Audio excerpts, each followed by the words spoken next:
Here's 3 tips for athletes that perform well in practice, but not in games.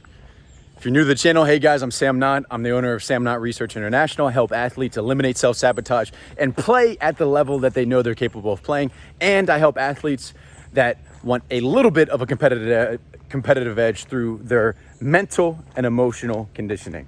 So 3 tips for athletes that perform well in practice and not in games. There was a story of my freshman year in college. So I played at a small Division I school. I played baseball in college, and I was expecting, everybody to be elite. And when I showed up, there were a lot of guys that actually showed to be elite in practice. There was this one guy in particular, I'm going to leave his name out of this, but as a baseball player, he was huge. He looked like an NFL linebacker. He was a beast in the weight room. He was a beast conditioning wise. He was a beast in the batting cages. He was a beast at practice. You don't even have to understand baseball, but in batting practice, he would hit 75% of his balls over the fence for home runs, just at will, at ease. And I thought in my mind, wow, this guy must be a stud. This guy must be a beast. And then I started talking to some of my new teammates, and I learned that this guy hardly ever played. And then once I started to get into my freshman fall and my freshman season, I started to realize that this guy was completely different in games than he was in practice. And he actually ended up transferring just a short while later. I think about a year later, he transferred schools because he couldn't deal with things mentally. But he was a beast in practice. I mean, in practice, he was one of the best, if not the best hitter on the team. And it happens every single year on just about every single team and just about every single sport. There are guys that are absolute monsters, that are absolute beasts, guys and girls. I don't say guys meaning, just men. I mean male and female. I mean athletes. I mean competitors that are beasts in practice. Maybe they really get after it practicing on their own. Maybe they really get after it with their private instruction. But when the game comes, they're a completely different person. So I'm going to give you 3 tips if that may be you, or maybe you're looking to help somebody who is a practice player. So number 1, understand the difference between the game and practice is that during the game is the time to compete. There has to be a level of trust. There needs to be a line drawn when you show up to the game that you're not going to worry about, the specific aspects, all of the little details that you've been working on in your practices.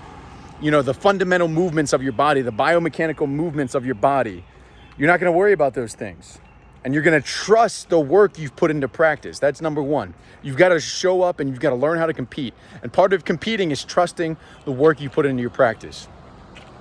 I'm here, a little car driving by, at a resort center in Atlanta, Georgia.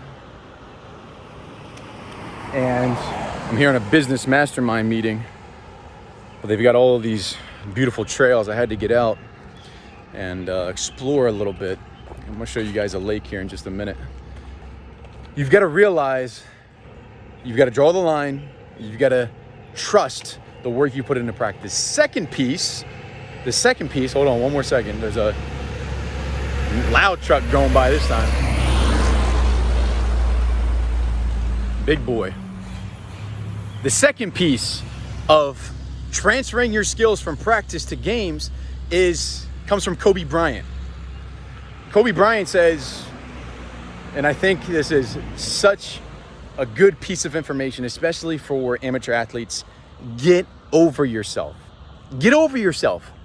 Meaning all of the scenarios, all of the stress, all of the anxiety that you're playing out in your mind that, people are looking at you a certain way, your coach is getting mad, or your teammates are getting frustrated. Get over yourself, man. Get over yourself. You're not that important in their eyes as you are in your own eyes. Meaning nobody is going to look at your situation with as much critique and as much criticism as you are. Get over yourself. Everybody's got their own issues to deal with. No coach, no teammate, no player is spending 100% of their time worrying about your problems, worrying about how you are messing up, or worrying about how you are doing well. Yeah, they're going to spend some of their time, some of their attention on those things, but they're not going to spend all of their time on those things, man. So get over yourself. So number 1, trust. Draw the line. You've got to compete during a game, not worried about the fundamentals. We're not worrying about biomechanical moves, things like that. Number 2, you've got to get over yourself. And then number 3, you've got to realize that the mind and body affect one another. The mind-body connection. Meaning if you're nervous, if you're anxious, if you're depressed, if you're frustrated, if you're fearful, you are holding your body. Look at this, man. Look how beautiful that is. Big old lake. If you are in some sort of negative emotion, then you're holding your body a certain way. Because at the end of the day, what are those things anyways? At the end of the day, the nerves, the fear, the anxiety, those are emotions. Those are negative emotions that you're experiencing. And all those negative emotions are something that we don't realize is happening at the moment, but it's a matrix of sensations in our body. What do I mean by that? A matrix of sensations, Sam. You're going off the wall on this one. A matrix of sensations, meaning you hold yourself in a certain way. You carry yourself in a certain way. You move a certain way when you're all of those emotions. Anxious, fearful, depressed, whatever it is. And one of the quickest ways you can get out of those patterns is by changing your breathing. Think about an athlete who's anxious. I don't even have to describe an athlete who's anxious, and you can imagine it in your mind. An athlete who's anxious is moving a little bit too quickly. Their breathing is really high in their chest. They might be a little bit flushed on their face. They might be not paying attention exactly the way you know they're capable of paying attention. So the sensations in your body, you've got to calm yourself down if you're too anxious. Or, you know, if you're a little bit upset, you're a little bit frustrated, you've got to change the way you're carrying your body. The old, you know, the way you use your body, the body language. There's more to body language than just the way you use your body. There's the way you breathe. There's your facial expressions. There's a whole lot that goes into the way you use your body. But understand, anything that you're experiencing up here mentally is showing up in your body. One of the quickest ways to get out of it is by changing your body, because it's going to affect the mind. Try to be depressed. Try to feel depressed, putting yourself in a confident position, putting your shoulders back, breathing confidently, putting your head up, putting your chin up, putting your arms up. You know, I'm not saying you got to go put yourself in a position like this. They call it power posing. I'm not saying you have to do that. But the point being, you want to change your mind, you want to change how you feel about something, you're a little anxious, a little fearful, change your body. That'll help your mind. So, quick recap. If you want to transfer skills from practice to a game, number 1, you've got to trust, draw the line, you've got to compete during a game. Number 2, you've got to get over yourself, man, like Kobe would say. And then number 3, mind and body affect one another. If you want to snap out of it mentally, change your body, move your body. Put your body in a more confident position. Move your body more confidently. Move your body more decisively. Put your facial expressions in a more confident, determined expression.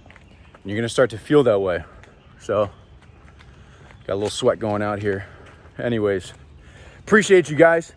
If you enjoyed this video, hit the thumbs up, subscribe to the channel, all that good stuff, and we'll see you on the next one.